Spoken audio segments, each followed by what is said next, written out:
Welcome to స్వతంత్ర focus. నేను సుమహిత.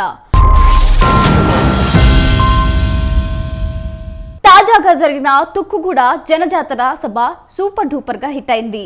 తుక్కుగూడ కాంగ్రెస్ పార్టీకి సెంటిమెంట్ గా మారింది. సభకు ముఖ్య అతిథిగా హాజరైన కాంగ్రెస్ అగ్రనేత రాహుల్ ఇటు బీఆర్ఎస్ అటు బీజేపీపై నిప్పులు చెరిగారు. తెలంగాణలో ప్రకంపనలు సృష్టిస్తున్న ఫోన్ ట్యాపింగ్ అంశాన్ని ప్రత్యేకంగా ప్రస్తావించారు.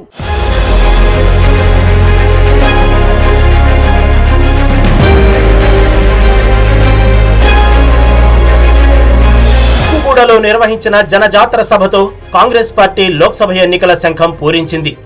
తెలంగాణ అసెంబ్లీ ఎన్నికలకు ముందు తుక్కుగూడలోనే కాంగ్రెస్ పార్టీ బహిరంగ సభ నిర్వహించింది. ఈ సభలోనే 6 గ్యారంటీలను ప్రకటించి తెలంగాణలో కాంగ్రెస్ పార్టీ అధికారంలోకి వచ్చింది. దీంతో తుక్కుగూడ సెంటిమెంట్ను లోక్సభ ఎన్నికల్లోనూ కొనసాగించాలని హస్తం పార్టీ నిర్ణయించింది. ఈ నేపథ్యంలో తుక్కుగూడలో బహిరంగ సభ నిర్వహించి సార్వత్రిక ఎన్నికల శంఖం పూరించింది హస్తం పార్టీ.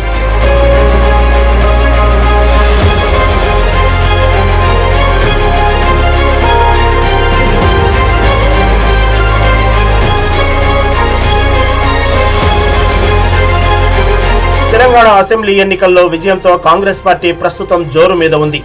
ఇదే ఉత్సాహాన్ని లోక్సభ ఎన్నికల్లోనూ కొనసాగించాలని కాంగ్రెస్ వాదులు భావిస్తున్నారు. ఇందుకు తుక్కుగూడ బహిరంగ సభ దోహదపడుతుందని ఆశిస్తున్నారు. తుక్కుగూడ బహిరంగ సభకు ముఖ్య అతిథిగా హాజరైన అగ్రనేత రాహుల్ గాంధీ కాంగ్రెస్ అధికారంలోకి వస్తే అమలు చేసే 5 గ్యారంటీల గురించి తెలంగాణ ప్రజలకు వివరించారు. అసెంబ్లీ ఎన్నికల సందర్భంగా ఇచ్చిన హామీలను ఒక్కొక్కటిగా రేవంత్ రెడ్డి ప్రభుత్వం అమలు చేస్తున్న విషయాన్ని రాహుల్ గాంధీ ప్రస్తావించారు. ये जो मैनिफेस्टो है ये हिंदुस्तान की जनता की आवाज है, ये कांग्रेस पार्टी की आवाज नहीं है. आपके दिल में जो था, लाखों लोगों के दिल में जो था, उसे कांग्रेस पार्टी ने सुना और उसे हमने मैनिफेस्टो में डाला. मैनिफेस्टो की आत्मा जो है वो 5 गारंटीज की है. सबसे पहले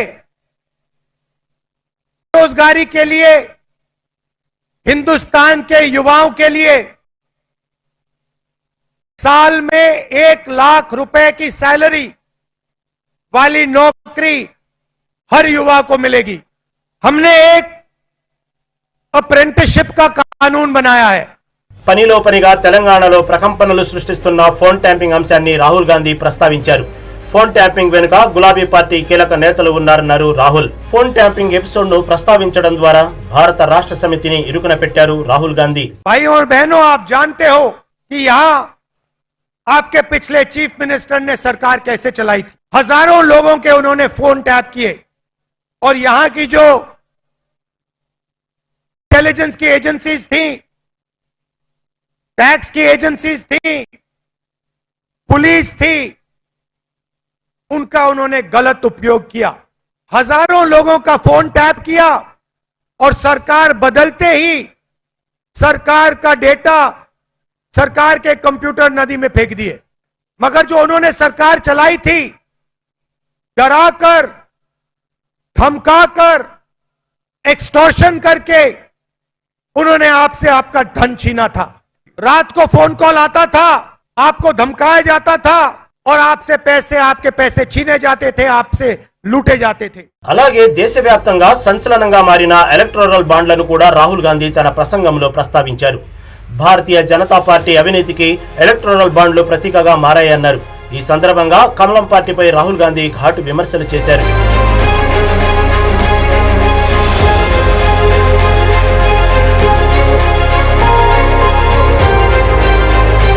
తెలంగాణలో మొత్తం 17 లోక్సభ నియోజకవర్గాలకు మే 13న పోలింగ్ జరగబోతుంది.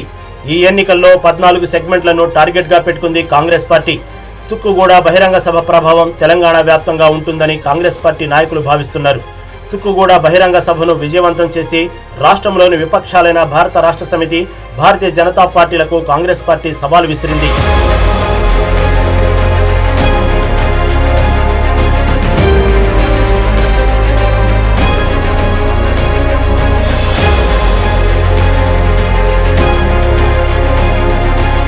దాదాపు 4 నెలల కిందట జరిగిన అసెంబ్లీ ఎన్నికల్లో విజయం సాధించడంతో తెలంగాణ కాంగ్రెస్ పార్టీ జోరు మీదుంది.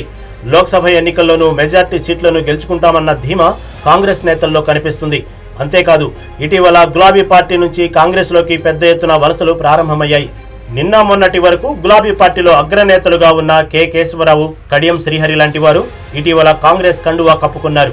అలాగే వరంగల్ నియోజకవర్గం నుంచి బీఆర్ఎస్ తరపున అభ్యర్థిగా ఖరారైన డాక్టర్ కడియం కావ్య చివరి క్షణంలో తాను పోటీ చేయడం లేదని ప్రకటించారు.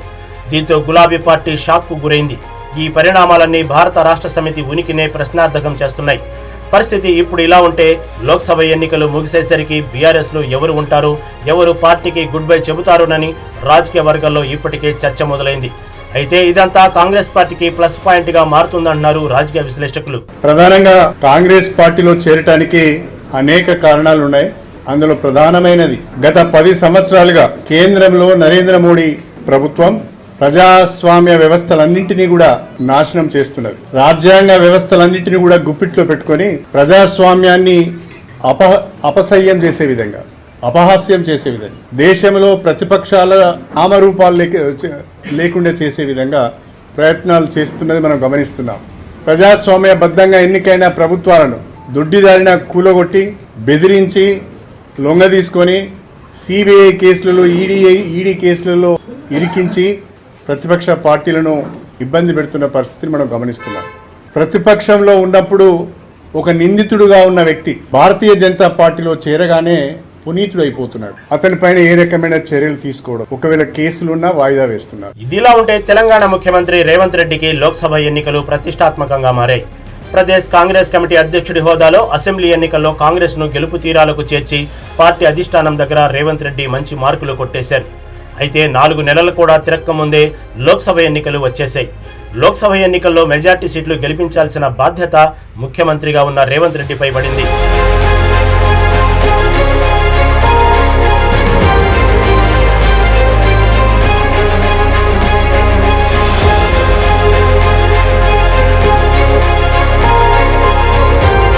ఇదిలా ఉంటే ఈసారి లోక్సభ ఎన్నికల్లో 400 సీట్లు టార్గెట్ గా పెట్టుకుంది భారతీయ జనతా పార్టీ. ఈ నేపథ్యంలో తెలంగాణపై ప్రత్యేక దృష్టి పెట్టింది. దీంతో భారతీయ జనతా పార్టీ నుంచి ప్రతిఘటన ఎదుర్కోవాల్సిన పరిస్థితి కాంగ్రెస్ కు నెలకొంది. 2019 లోక్సభ ఎన్నికల్లో బీజేపీ తెలంగాణలో అనూహ్యంగా 4 సీట్లు గెలుచుకుంది. దీంతో ఈసారి మొత్తం 17 సీట్లను టార్గెట్ గా పెట్టుకుంది భారతీయ జనతా పార్టీ. సారే కే సారా సత్రా హమారా అనే నినాదంతో బీజేపీ ముందుకెళ్తుంది. ఇందుకు అనుగుణంగా క్షేత్రస్థాయిలో ప్రచారాన్ని కమలం పార్టీ ఉధృతం చేసింది.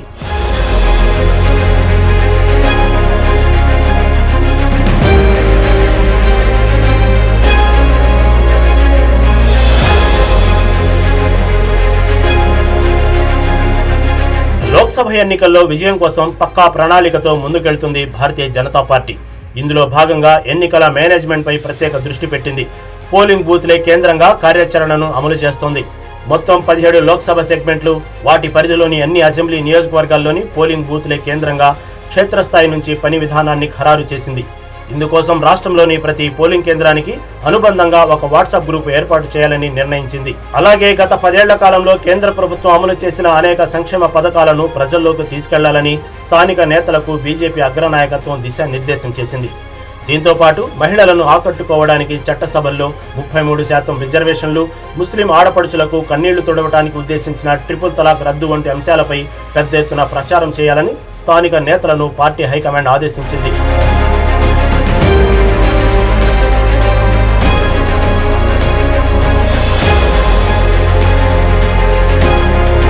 తెలంగాణలో ఇటు కాంగ్రెస్ అటు గులాబీ పార్టీ కంటే ముందుగా అభ్యర్థులు ఖరారు చేసింది బీజేపీ. అలాగే తొలి విడత ప్రచారంలోనూ కమలం పార్టీయే ముందుంది. ఈ నేపథ్యంలో ఇదే జోష్ను భవిష్యత్తులోనూ కొనసాగించాలని తెలంగాణ కమలనాథులు నిర్ణయించుకున్నారు. ఇందులో భాగంగా నాయకులు, కార్యకర్తల మధ్య సమన్వయం, ఇతర పార్టీల నుంచి చేరికలు, పోలింగ్ బూత్ స్థాయి వరకు పార్టీ కార్యక్రమాల వికేంద్రీకరణపై కమలనాథులు ప్రత్యేక దృష్టి పెట్టారు. ఇదిలా ఉంటే ప్రధాని నరేంద్ర మోదీ తెలంగాణలో తొలి విడత ప్రచారాన్ని పూర్తి చేశారు. మరో విడతలో బీజేపీ జాతీయ అధ్యక్షుడు జగత్ ప్రకాష్ నడ్డా, కేంద్ర మంత్రులు అమిత్ షా, రాజ్నాథ్ సింగ్ తదితరులు పర్యటించనున్నారు. ఏమైనా తెలంగాణలో ఈసారి లోక్సభ ఎన్నికలు కాంగ్రెస్ వర్సెస్ బీజేపీగా జరగబోతున్నాయంటున్నారు రాజకీయ విశ్లేషకులు.